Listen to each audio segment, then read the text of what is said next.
Yo bra, comment tu vas? Bien, tranquille. Alors aujourd'hui, je vais te parler de Miyamoto Musashi. Alors je te parle de Miyamoto Musashi parce que dans l'enseignement de la voie du RIM, dans l'esprit du guerrier RIM, Miyamoto Musashi m'a beaucoup inspiré. Quand j'ai commencé à m'intéresser il y a fort longtemps, c'est-à-dire que, tu vois, tout ce dont je te parle, le RIM, toutes ces choses, c'est pas l'année dernière que je m'y suis intéressé. Ça date de. Ça date de. Bon, là, je viens juste de me rendre compte que j'avais pas branché mon casque, donc je vais le brancher. Donc là, voilà, ça va quand même beaucoup mieux.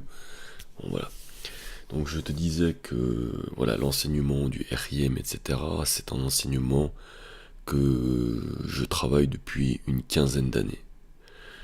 Et il y a donc fort longtemps, j'ai commencé à m'intéresser à l'esprit des grands guerriers. Et le plus grand guerrier de tous les temps, ou du moins du Japon, c'est Miyamoto Musashi. Alors si tu connais pas l'histoire de Miyamoto Musashi, tu peux regarder tout simplement sur Wikipédia. Donc en résumé, voilà, il est né le 12 mars 1584 au Japon, il est mort à 61 ans, etc. C'est un combattant au sabre, le plus grand combattant au sabre de tous les temps. Et si tu veux connaître la vie de Miyamoto Musashi, je te recommande de lire le livre La pierre et le sabre. C'est pas vraiment sa biographie, c'est plus un roman, mais c'est tellement bien écrit que ça se rapproche quand même assez de sa biographie. Et c'est ce livre, La pierre et le sabre, qui m'a vraiment beaucoup inspiré. Pourquoi, pourquoi il m'a beaucoup inspiré? Alors tu as un autre livre qui s'appelle le traité des cinq roues ou le livre des cinq anneaux, ça dépend des traductions, qui est son livre qui est en quelque sorte sa bible de philosophie de vie. Et ça aussi, je te conseille de le lire, c'est un tout petit livre qui se lit très facilement. D'ailleurs, je vois que sur Wikipédia, ils en parlent. Le livre des cinq anneaux, voilà, tu vois. Donc le livre des cinq anneaux, également connu sous le traité des cinq roues, est un traité sur le sabre Kenjutsu écrit par Miyamoto Musashi vers 1645, donc à la fin de sa vie. Donc c'est Miyamoto Musashi, donc je vais te résumer un peu sa vie. À la base, c'est un vagabond, c'est-à-dire que c'est quelqu'un de perdu. C'est quelqu'un de perdu qui ne sait pas ce qu'il est, qui ne sait même pas en fait qu'il est un grand samouraï. Et donc si je fais un peu le parallèle avec ma vie, j'étais un peu comme ça dans le passé. Enfin, j'étais pas un peu comme ça, j'étais totalement comme ça dans le passé. Je ne savais pas que j'étais en fait un guerrier. Parce que aujourd'hui, tu as dû le remarquer, si je te parle du guerrier, etc., c'est parce qu'un jour, j'ai compris que j'étais aussi un guerrier. Mais comme je te l'ai dit, pas le guerrier, le soldat qui tue des gens, etc. Le vrai guerrier, comme Miyamoto Musashi. Et le vrai guerrier, je vais te l'expliquer dans cette vidéo, c'est une personne qui a l'esprit guerrier, c'est-à-dire qui se bat contre quelque chose, contre une cause, contre des personnes, etc. Donc Miyamoto Musashi, c'est quelqu'un qui se battait contre tout simplement des autres samouraïs. Et donc il a grandi comme un vagabond. Et il a aussi beaucoup souffert dans sa vie. C'est-à-dire que pendant cette période de vagabondage, il a été pendu à un arbre, il a été mis dans une... Enfin, on lui donnait plus à manger, il s'est trouvé complètement perdu. Et il s'est ensuite retrouvé enfermé pendant de nombreuses années en prison, enfin enfermé dans un château. où il a commencé à lire des livres. Et puis un jour, il toucha un sabre. Et lorsqu'il toucha un sabre, il sentit que ce sabre, c'était en quelque sorte le prolongement de sa main. Et ce jour, il comprit que c'était un samouraï. Donc, dans ta vie, tu vas expérimenter de nombreuses choses. Tu vas faire de nombreuses expériences. Et puis un jour, tu vas sentir justement ce fameux sabre. Et tu vas sentir que c'est fait pour toi. Tu vois, aujourd'hui, je suis en train de te parler. Et je suis en train, en fait, de toucher le sabre. J'ai toujours su que c'était fait pour moi. C'est pour ça, aujourd'hui, que je me focalise essentiellement sur ce travail. Alors, Miyamoto Musashi, quand il comprit que le sabre était fait pour lui, que c'était un grand samouraï, il se mit à s'entraîner. Et dans sa tête, il se mit à se dire à lui-même qu'il voulait devenir le meilleur. Et c'est comme ça en fait qu'on doit prendre l'esprit du guerrier. Une fois que tu as compris ton combat, ta bataille, ton objectif est de devenir le meilleur et de t'entraîner. Et donc ce qu'il a fait, c'est qu'il s'est dit, ok, maintenant j'ai terminé mon entraînement. Donc il s'est entraîné seul, sans maître, absolument tout seul. Et je t'expliquerai pourquoi c'est aussi très important de savoir apprendre seul. Et il a donc décidé, après sa formation en autodidacte, d'aller défier tous les plus grands maîtres du Japon. Donc il part en voyage et il va défier tous les maîtres. Et à chaque fois, pratiquement, il gagne. Enfin, pas à chaque fois, mais il ne perd aucun combat. Et lorsqu'un grand maître le remarque, il reconnaît en lui aussi un autre grand maître. Alors voilà, c'est un peu le résumé rapide de sa vie.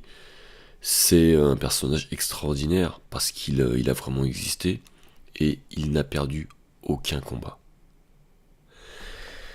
Et tu vois, moi, dans la vie, ça m'a énormément inspiré parce que sa vie, elle ressemble beaucoup à la mienne. Comme je te l'ai dit, je sors vraiment d'une période de prison, d'isolement très difficile.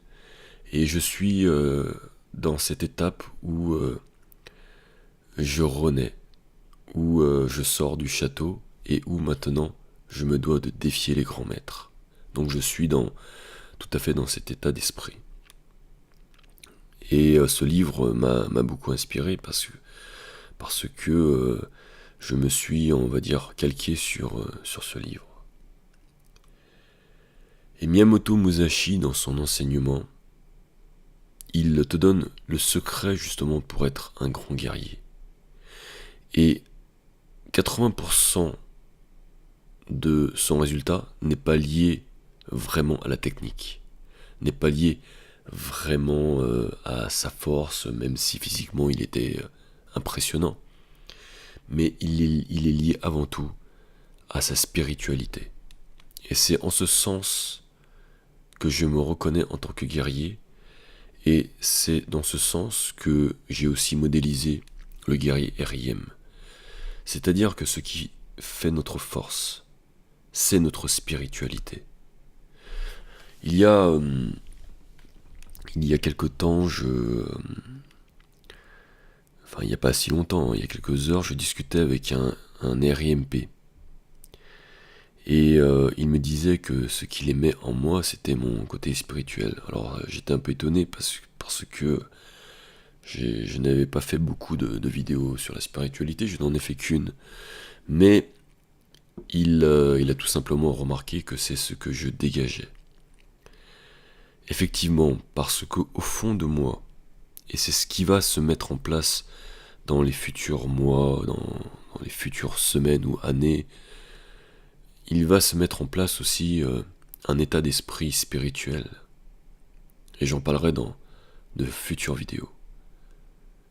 Mais ce qu'il faut que tu comprennes dès aujourd'hui, c'est qu'un grand guerrier, c'est avant tout un guerrier spirituel, qui transpose sa puissance spirituelle dans le combat.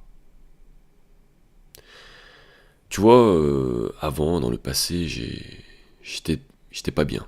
J'étais pas bien, je manquais de confiance en moi, j'étais faible, je me sentais faible. Pourquoi? Parce que je n'avais pas l'esprit du guerrier. Je n'avais pas la force spirituelle. Je n'avais pas la connaissance du guerrier. Chose que j'ai acquis durant ces 10 dernières années. Mais avant, je n'avais pas ça. Et ce que je veux te dire, il te suffit de regarder la vie de Miyamoto Musashi. Lui-même ne l'avait pas. Mais tout le monde peut l'apprendre. Et ça, c'est le truc le plus important. Et je vais conclure sur ce sujet. Dans la vie, tu n'es pas forcément là où tu voudrais être. Tu n'as pas forcément ce que tu veux avoir, ce qui est moins important par contre. Mais par contre, ce qui est sûr, c'est que toute la solution se trouve à l'intérieur de toi.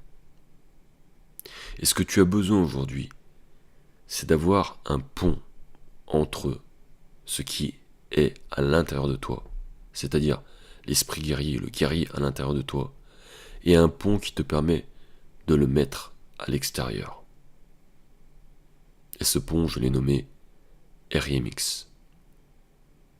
Voilà, parce que je fais cette vidéo parce qu'on me demande régulièrement, pratiquement tous les jours, de faire des coachings. J'en ai fait dans le passé, j'en fais toujours aujourd'hui, mais ce que je veux dire, c'est que il faut être un peu patient, mon frère. La solution va arriver bientôt, et je pense qu'elle va vraiment, vraiment aider beaucoup de personnes.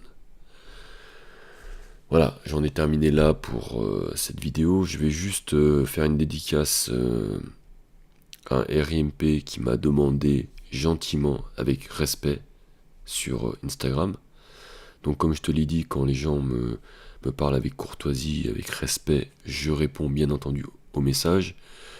Parce que certains messages, t'as l'impression que voilà, t'es une machine. Donc en gros... J'ai même eu un gars qui me dit «Oh, pourquoi tu réponds pas, enculé, basta». Non, non, non, c'est pas ce genre de choses, c'est pas avec cette attitude qu'on va répondre. Alors, dédicace à Bastien Benjamin Prod, donc c'est son anniversaire. Donc je te souhaite un très bon anniversaire, mon frère. Voilà, j'en ai terminé aujourd'hui pour cette vidéo. Donc comme je te l'ai dit, j'en ferai régulièrement sur des sujets qui me plaisent et qui, à mon avis, t'apportent de la valeur. Et n'oublie pas, mon frère, et tu le sais très bien, tu n'es pas très loin de ta grandeur. Et c'est pour ça que je te kiffe. Allez, ciao, ciao, bye bye.